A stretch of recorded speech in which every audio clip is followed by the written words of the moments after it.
Welcome to D media. నేను మీ దేవేందర్. మూడో ప్రపంచ యుద్ధానికి తెరలేపిన ట్రంప్, అమెరికా అధ్యక్షుడు డొనాల్డ్ ట్రంప్.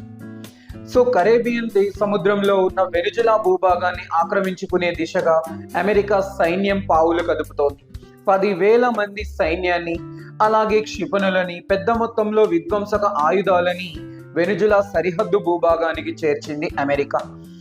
మరి కరేబియన్ సముద్రాన్ని మొత్తం యుద్ధ భూమిగా మార్చేసింది అమెరికా. ఇక ఏ క్షణమైనా యుద్ధం ప్రారంభమయ్యే అవకాశాలున్నాయి.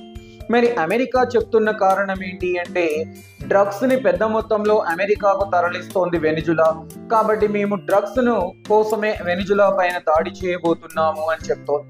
కానీ గత 50 సంవత్సరాలుగా వెనిజులాలో ఉన్న క్రూడ్ ఆయిల్ నిక్షేపాల పైన దృష్టిని వేసింది అమెరికా. మరి ఆ క్రూడ్ ఆయిల్ నిక్షేపాల పైన కన్నుపడిన అమెరికా మొత్తం వెనిజులాను కబలించే ప్రయత్నం చేస్తోంది.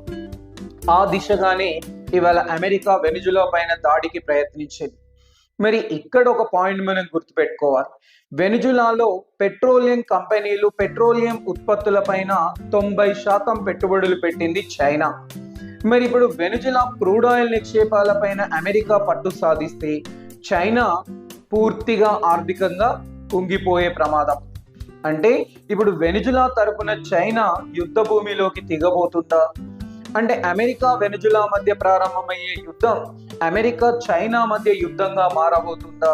అదే జరిగితే ఇది మూడో ప్రపంచ యుద్ధానికి మరో దారి తీసే అవకాశం ఉందా అనే సందేహాలు వినబడుతున్నాయి. ఇక ఏం జరగబోతుందో wait and see. Thank you.